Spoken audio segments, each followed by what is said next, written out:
Yeah, unfortunately for me, it was me smoking weed. Has always been like an issue from Yeah, like it has. parents Even from my and parents.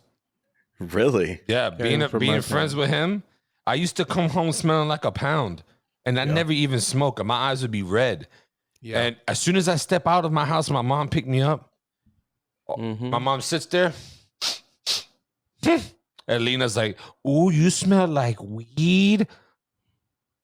Mom's like, "Estaba fumando allá con Do." I'm like, "No, mom." I said, "Do smokes." "Oh, he smokes? He smoke?" I'm like, "Yes, mom, he smokes weed." yeah. Whoa, this and that and the third. I'm not even gonna say half the shit she says, but she'll be like, like, why do they let him? I'm like, "Mom, he's different.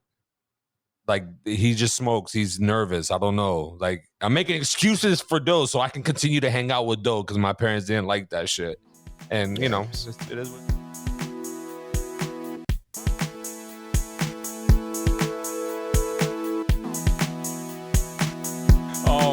but the next topic and the final one here, dealing with your in-laws, and when it comes to like your child or your relationship.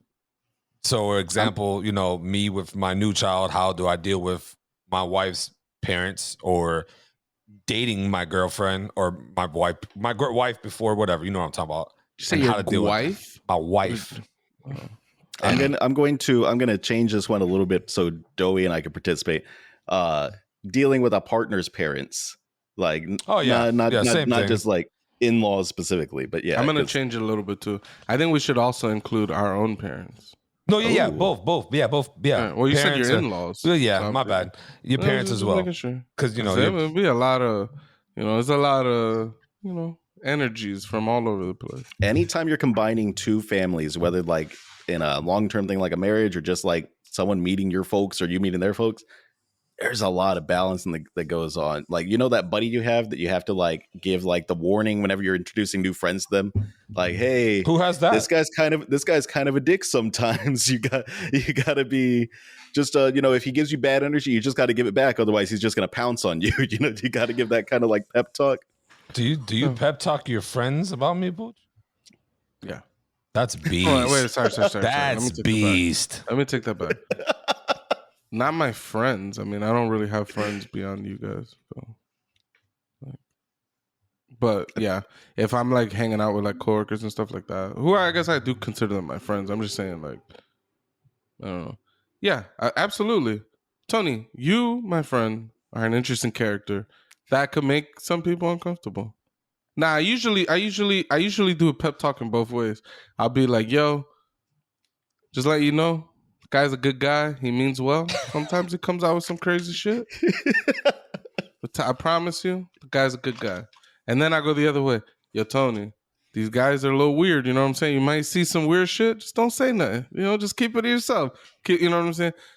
Just trying to keep the peace. It's always weird when you start, because even we're off topic right now. Yeah, because now we're talking about another thing that's also weird is fusing the friend groups. It's like you be having some friends that are like here and some friends that are over here, and they don't ever interact. And when you bring those two parties together, it's weird. Like something's a little off. It's like not normal. You know how you break that?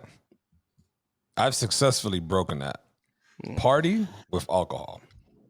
Two things are going to happen. Everybody loves each other, or there's going to be a fucking show.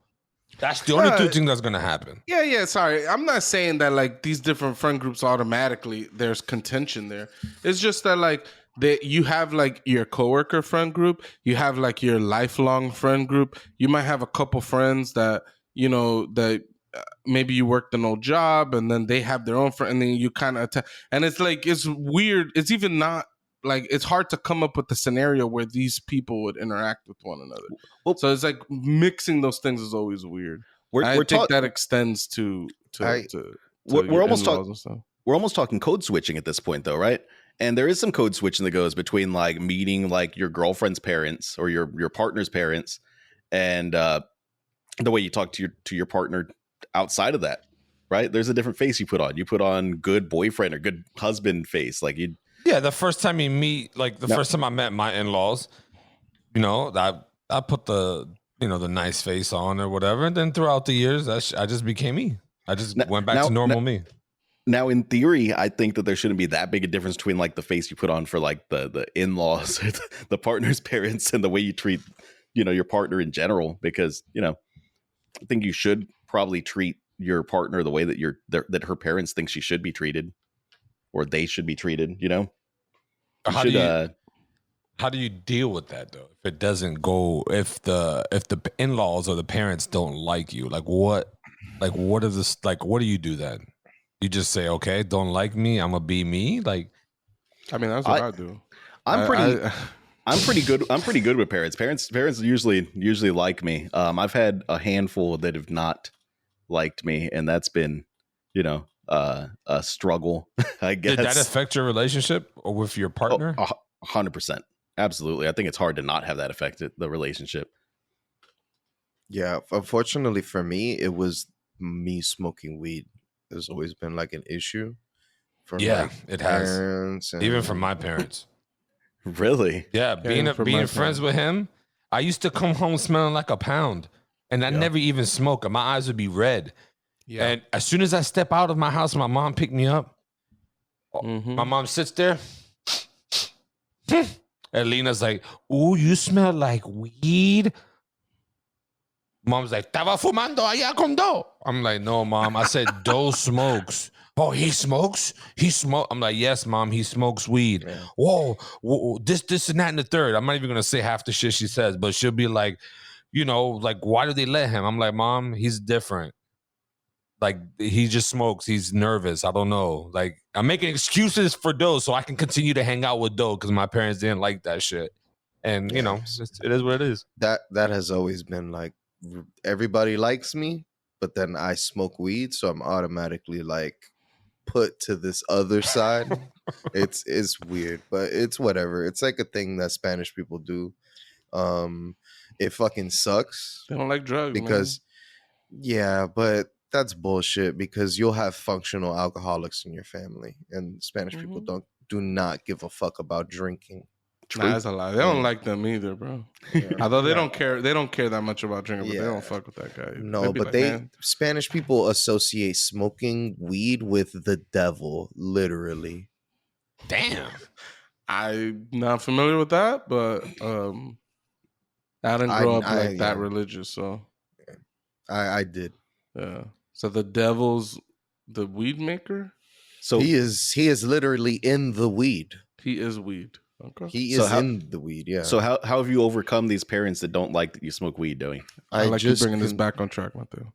I mean, personally, I try to be as respectful as possible. But I mean, it's always caused issues, arguments. Do they problems. Do they stare in your face the second you come in the house to see if there's like some redness to your eyes or anything? Nothing like that. Nothing like that. The problems come out in the morning when I want to go smoke, and I'm like, "Hey, I'm gonna go step outside your house and smoke," and be like, and it's still an issue, and it's like, "Why are you outside smoking?" I'm like, I'm trying to respect your space as much as possible, but at the end of the day, I am who I am, and you're gonna have to know it's gonna come out. You know what I mean? I had one of my exes wanted to hide it, and I was telling her like, this is not the right way to go about this, and she's like, "Oh, but they're super religious," and I have super religious family. The best way to go about it is just to be yourself, man, and let people have whatever judgments they want about you. You really can't move through life allowing someone else's judgment on you to affect you that much, especially if you're not hurting nobody. Like if you're hurting someone, if I'm smoking around a baby, if I'm smoking around a child or doing something like that, then by all means correct me. But if I'm taking my steps and my measures to not hurt anybody but myself and my lungs, then leave me the fuck alone. That's just the way I feel about it. But there's so much judgment that goes into relationships in stuff like that. Like the in-laws can have a very profound effect on your relationship. Oh yeah. Depending on how close the relationship is and how, dependent that person is on their in-laws. Some people really need that input from their in-laws to maneuver. They're so used to going to this person for wisdom and like mentorship. So I don't know. I feel like you're in the same camp with Pucho. Pucho's like he just don't care. You can't like I said, you're not hurting. Yeah, I mean, you kind of said it. You kind of like you just. Yeah, maybe I misquoted him. My bad. I felt like you said that earlier, but maybe I might be wrong. I don't think Pucho's answered yet. No, he did earlier. He was like, "Yeah, I just don't deal with it." I think that's what he legit said. Something I agreed like with something someone said, but I don't think it was I don't care. Oh. But not that I don't care. Like, I care about people's feelings to a certain extent, though. Like, I can only. I'm a person with not that much energy bar. I have a low energy bar, so you can drain me pretty quickly with your bullshit, and I just tune it out. Like, I was like, all right, this is not healthy for me to digest, so I'm just gonna tune this shit out. And wait, but what was that, Doughboy? I think I like fucking with you. Hey, smile. There you go. I think I don't know. I code switch so much that I don't know if when it comes to my in-laws and even people in my family and shit like that. There's some people that I'm just like, all right, let's just keep it PG, whatever. I'm only gonna deal with these people for a couple hours, then I get to keep it moving and be myself later. Like, it's just easier. I don't need people to like me or anything, like, you know what I'm saying? Like, I don't need to be all peachy and all that. It's just like, all right, I'm gonna just be respectful. You're gonna feel how you feel about me regardless, right? But yeah. I'm not gonna be giving you any reasons to actually have those feelings and make those valid. I'm gonna come through, I'm gonna show love, I'm gonna greet y'all, I'm gonna do whatever. But here's something. I be finding mad family functions quite boring. I don't like small talk. I don't like small talk. Like, so like I get bored when people are telling me, "Oh, what do you do for a living?" It's like, all right, I gotta talk about my job now. It's like, all right. Oh, what's this? What's that? And it's like, all right, like, and it's just like, dude, this is boring. Like, so a lot of times, like, people just, I've been feeling like people just don't be talking about anything for a long ass time, and I was just like, all right, I'm gonna just read a book. Like, so I be there reading a book, and then people will be talking shit about it. Like, people don't like that I be playing the corner with a book. I'm a bad guy reading a book, living my life, enjoying and some people are like, nah, you need to enjoy everybody and all this stuff. And it's like, I get it from like a perspective, but it's also like we all need to try to respect each other. I'm here. I greeted everybody. I'm showing love. If we're having a conversation, we're having a conversation. But I'm not going to go out of my way to put myself in a variety of conversations. Like, the convo died and y'all stepped away. I'm not going to follow y'all like a sheep. Like, all right, I'm chilling here. I'm going to play the corner. I bet. I'm going to hop on Twitter real quick. I'm going to read a book. And, somebody come through and talk, offer me a beer, whatever. Now we chilling, whatever, right? But I'm not going to. Like, I don't know. I'm not gonna go super hard and like I said, I'm a BPG. I'm not gonna give people too many reasons to be like, oh, that guy, did this or that, and that's why like we have our negative feelings. But I mean, like, I'm not gonna fucking hinder myself to the extent that I'm gonna be fucking just miserable for. I wouldn't even go see the dicks. I actually feel like if I had beef with the dicks, pause. I don't even know why I said pause. If I had beef with them, I wouldn't even. I'd be like, nah, you can go. Take the kid. Like, I'm just chill here, do blah, blah, blah. Because it's like, why fake the funk? I guess maybe some functions you can't, you got to go. But it's just like, bro, we all know what our relationship is here. Let's just not see each other and just keep it, and we're all happy. I'll be happier sitting at home reading a fucking book. Or, doing this. It's just, my thing is, I got lucky with my kid. So I was always worried about, the parents of both sides of the relationship or the partners or whatever. Oh, this is how you should raise them. This is how you this and that. Thankfully, I don't got none of those prajas. I thought I was going to be a praja from my side. Nope. Thought it was going to be a praja from Emily's side. Nope. None of that. It's been great. Fantastic. I mean, your kid is like 2 months. Still, so they start early. Yeah, I'm saying like it'll come.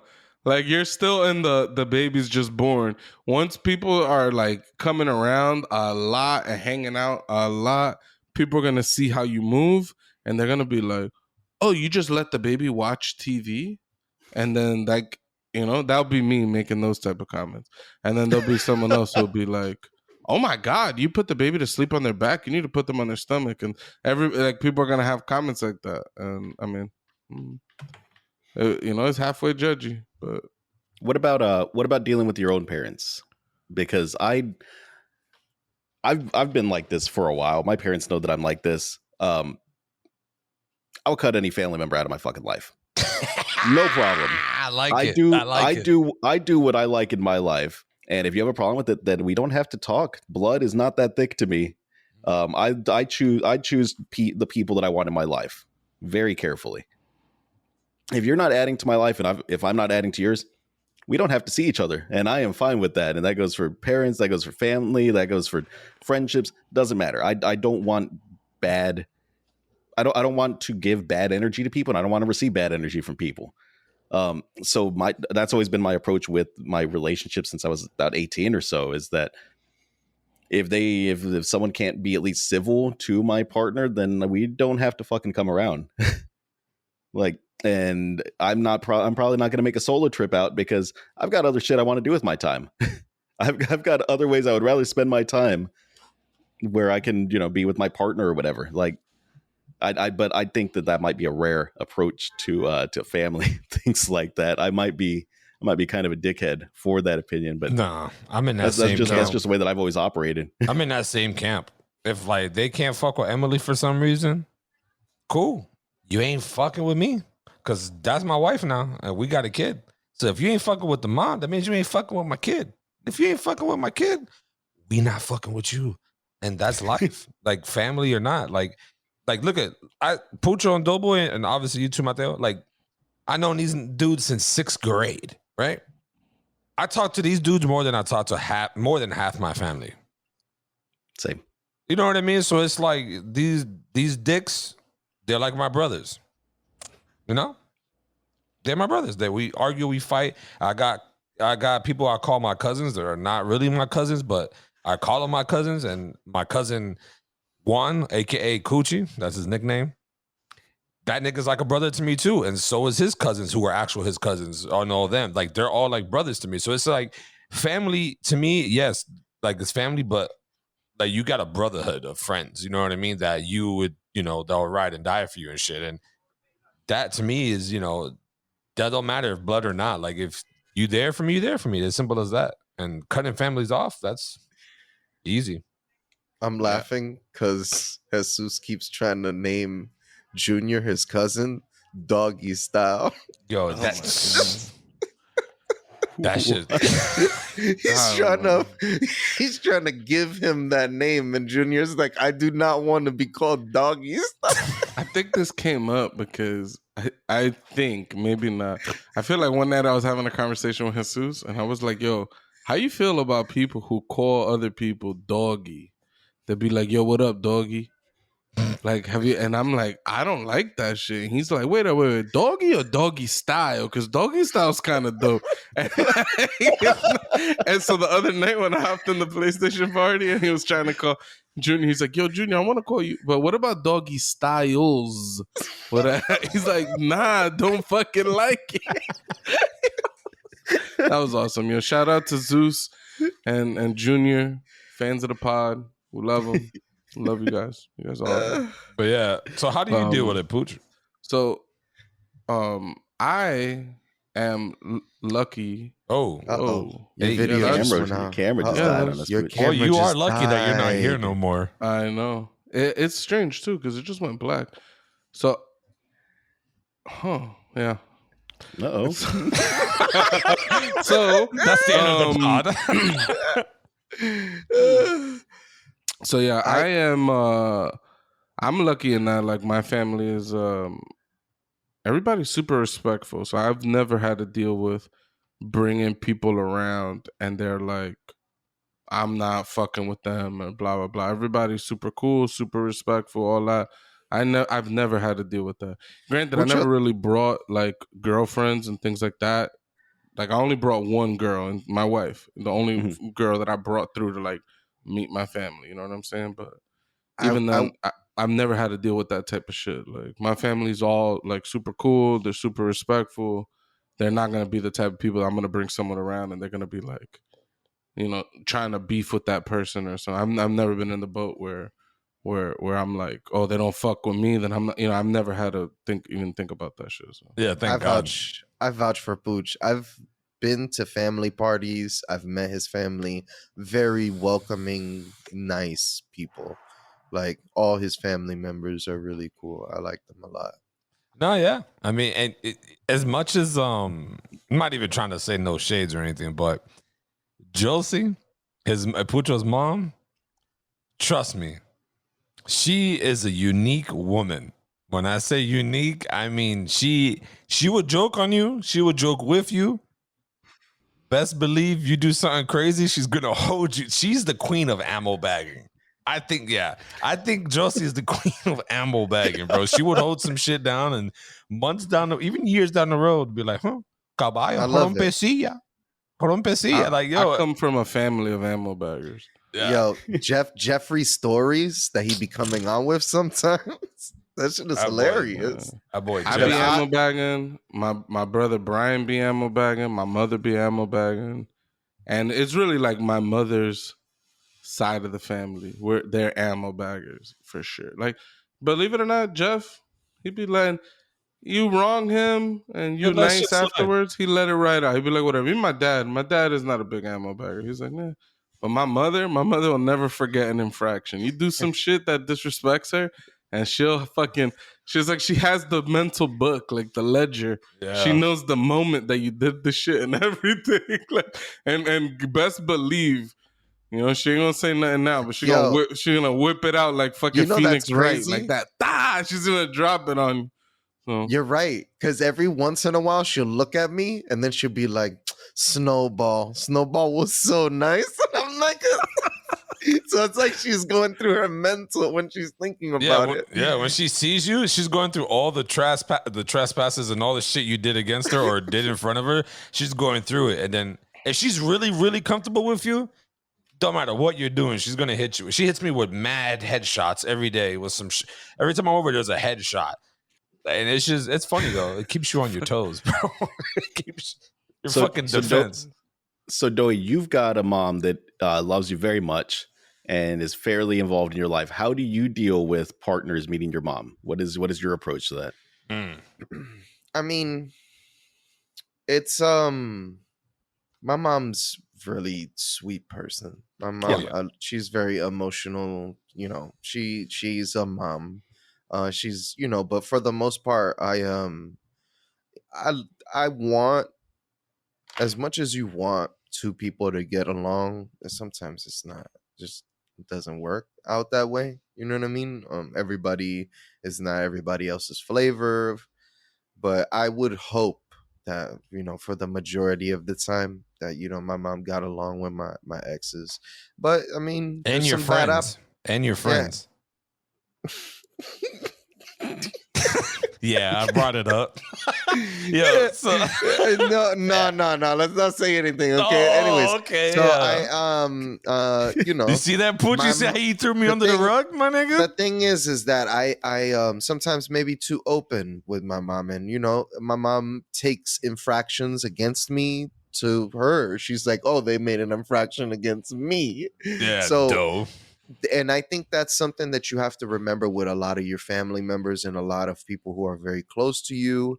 If your partner, significant other, does something wrong and it's a wrong thing to do and they acted irrational, and like, you may forgive them, but your family may not forgive them, and your friends may not forgive them, and they hold that shit against them. So This is why I've got a policy of just not talking shit about my partner to friends or family. Like, unless it is the biggest deal in the world, just don't talk shit about my partner to friends or family, because you never know how other people are going to approach that. If like that's going to be an irredeemable act for them or something. You got to keep that shit in the house.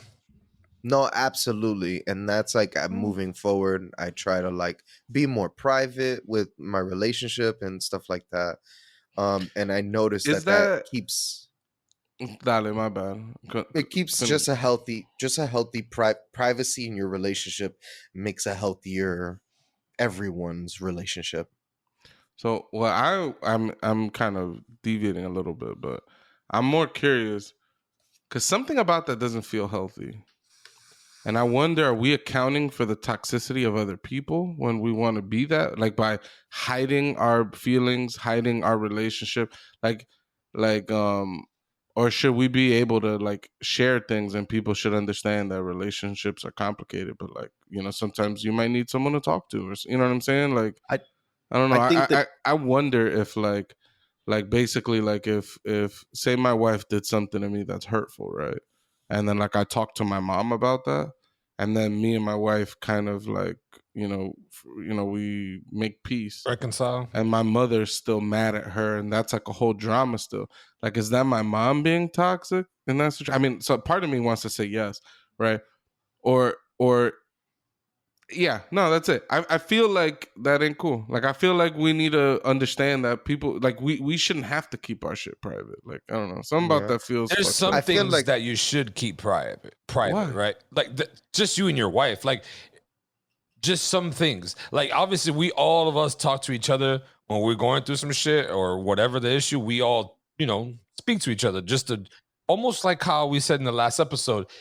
We're not, it's like a cosign pretty much. You're just looking to exhale with somebody and then that's it. They don't need to make a comment or nothing. And then you just go about your business. Same thing you do to your wife. You're like, do you just want me to fix it? You want me to listen? And I think most of the time when we talk to each other, it's just we want you to listen and that's it. And that's how that's healthy. If people get this information and then when they see you together, they be like, oh, like, why are you tight right now? Like, I told you something to just talk, and now you're holding a bag against this person. That is fucking toxic. It is fucked up. But there's just, like I said, there's some things that you don't need to tell people. Well, listening without judgment is tough. I mean, that's why there's therapists. That's why they exist, right? Yep. Because that's what they're supposed to be. They're supposed to be an unbiased like person that you can tell your issues to, and they're not supposed to judge you based on that. And that's tough for an individual to do. It's extremely tough. Like if let's say your buddy's venting to you that his girlfriend cheated on him, and then 3 months later they end up back together, right? In your mind, even if they're cool and they're back together and their relationship is stable now, let's say they go on and get married and they live happy for the rest of their life. It's going to take you that listened with judgment some time to not think of, oh, that's just the girl that cheated on him.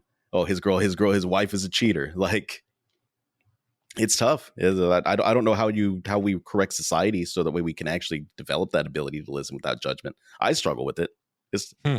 I take slights against my friends as a character attack on them, because why would you treat my friend that way? You know. No, Yeah. I agree. I don't know. I kind of agree. I think part of me though is like, if you could reasonably be sure that someone's not in like an abusive situation, then I think you just need to accept your friend's actions at that point. Like if your friend say got cheated on, but like they're not in an abusive situation, so like they're not forced to stay with this person for whatever reason, then you could reasonably feel like, all right, they're trying to make amends. I shouldn't be holding a grudge or hating on that person or whatever. Now, maybe it does strain our relationship in that, like, yeah, maybe I'm not going to be close with that person in the same way because, it's hard because, maybe that person could get over that easier than I could or something like that. But I don't think you should like make a problem of it, But, Mm-hmm. I don't know. I don't know. There's a lot of people like that try to they hold grudges for other people when other people don't got no problem still, and it's I think it's toxic. I think if the party you care about doesn't care, and again they're of sound mind and they can make their decisions with consent, like they themselves, without anyone like impeding in any way, then I think you just need to respect their decision and just accept the fact that even though that's not the one you might have made, It's the one they're making. They're your friend. Like, you know what I mean? You gotta, just take that L or whatever you want to call it and just move on. This is an interesting episode. I think y'all might have helped me identify some toxic behavior of my own that I need to work on of listening without judgment. No, absolutely. Yo, it's a big one, dude. It's hard to do too. You know what I mean? But especially with relationship stuff and my friends, I'll always tell them, like, listen, you're going to make the decision that you want to make at the end of the day. Don't take what I'm saying as a definite yes, a definite no, or as like the answer to your problem. Just hear me out. That's it. Like, I think too many people, when they tell somebody something, they're expecting those people, especially in relationships, to like actually but relationships are difficult, bro. You know what I mean? You don't know what you would forgive somebody for is not something that somebody else will forgive somebody for. I would never forgive somebody if they did that to me. It, like I said, like and a lot of people might have that opinion until it happens. Mm-hmm. And maybe they find themselves in that boat where they're like, oh man, I was so certain I would do something the other way, but now that I'm in those shoes, I was like, I don't know. Like, everybody gets real judgy when it comes to like a friend or someone gets cheated on, and then they like stay with that person. But it's like, I personally, when I think I try to do a good job, because I'm like Mateo said last episode, I'm a fixer. When someone comes to me with problems, if you don't tell me that you're just trying to vent, all I'm doing is trying to come up with solutions to everything you're saying. But there's certain things, like when someone comes and tells me like, yo, so and so, like I'm in this problem because like this person cheated or something like that, I kind of am like, all right, now we're in very delicate, this is a very delicate situation. I try not to put any of my opinions in that conversation, because once you start saying, yo, that person's a piece of shit and this, that, and the third, you might even be kind of affecting the feelings that your friend is having. Like maybe your friend's already planning on trying to work that out, but now you're barking in their ear telling them that person's a piece of shit. Like you're adding toxicity to that situation. So I try myself not to put any opinions and try to allow that person to make extreme opinions, at least. Like I'll still say that that's wrong. You know what I mean? No, for sure. I'll be like, yo, that's fucked up. Like, I'm sorry that happened to you. Like, you need help. Blah, blah. But I try not to make any judgments on the person that I do think did some fucked up shit. But just to kind of keep the situation redeemable. You know what I'm saying? No, yeah, I agree.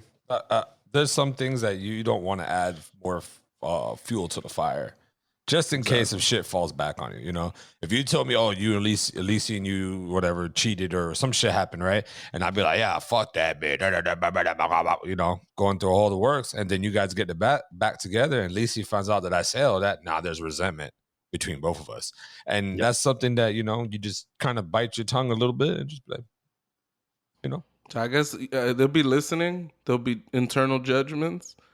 But I don't know. I think if you try not to speak them, they won't be as real. Yeah, and maybe it'll allow you to get over it a little better. They say that what you speak into the world can become reality. Yeah, I know. Speak into existence, right? Yeah. I think Emily believes in that. My wife. I think because I'll say some things like, oh man, I just like my back's about to give out, and she'd be like, oh, stop it, it's gonna happen. I'm just like, I'm just making a joke because I've been sitting down and my back hurts as soon as I get up. You know what I mean? Like it's not like I'm literally trying to. I don't know. That's almost borderline superstitious.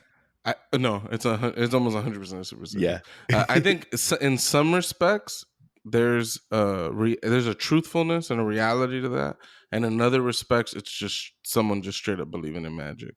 So like it is 100%. You're saying that I'm sitting here and I'm just like, yo, my back's about to go. Yo, you better stop saying that shit or your back's gonna go out. It's like, wait, you think I have magical powers to just throw my own back out? Like, bam, my back, like that'll be crack. Like, y'all just be throwing other people's backs out left and right. Like someone cuts me off in traffic, bam, you gotta slip this. Everybody's gonna snap. So beast. No. You don't think you can speak things into existence? Hell no. But I think like I do think the reality to that is that like if you're walking around trying to spread a positive message and just being overall a positive person, I think that those good vibes you send, it affects people that they might want to return good vibes to you.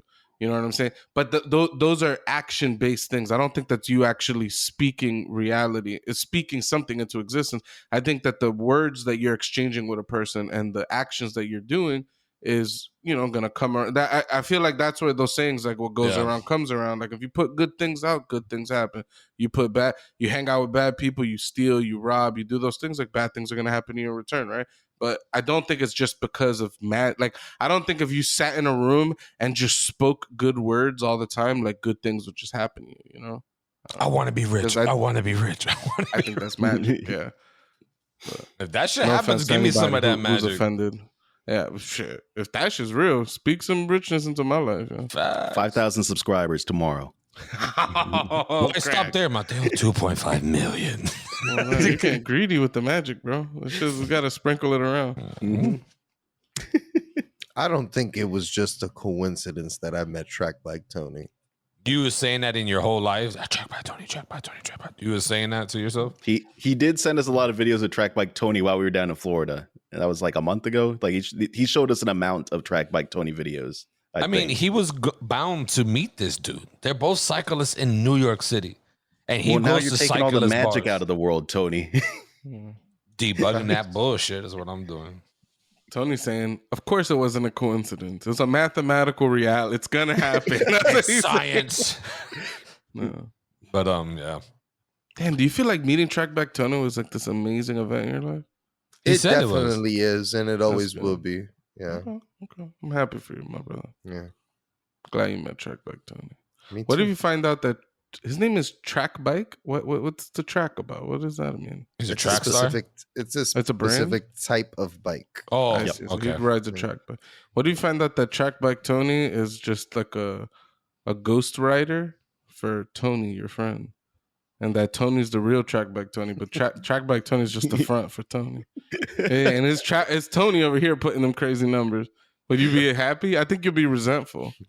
There's video proof that this man is winning. These races, all right? There's video proof. I don't need to. So you don't think I could win a race?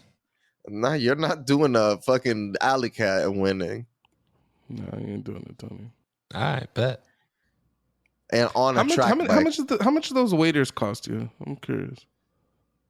Those what? Remember Tony bought those waders to go hunting that one time? How much those cost? Like 150. Oh, okay.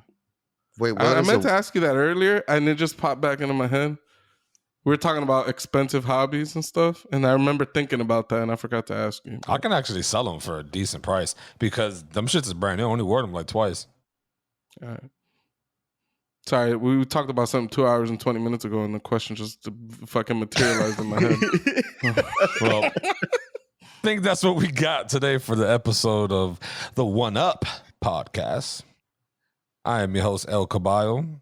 Here with some of my nearest and dearest, Pucho, Mateo, and Doe are in the building like always. Please don't forget to hit that follow and like and subscribe button. If you're watching our videos on Facebook, please just click the link. Go to YouTube, subscribe. And to those who just subscribed, thank you. And there's plenty more other episodes you can watch and the ones that are coming in the future. Please just stick with us, continue to watch us, support us. Even drop a comment and say, hey, I don't like Doughboy's Huff shirt today. Tell them to change it. We'll be good to go. I like that shirt, by the way. I like the color of it. Oddly specific. Hold on. Oh, there's a backing to it. Oh, he wore that down. Oh, is that the Street Fighter Chung Li? Mm-hmm. The thickest, Chung Li and Cammy. Thickest of thickest thighs.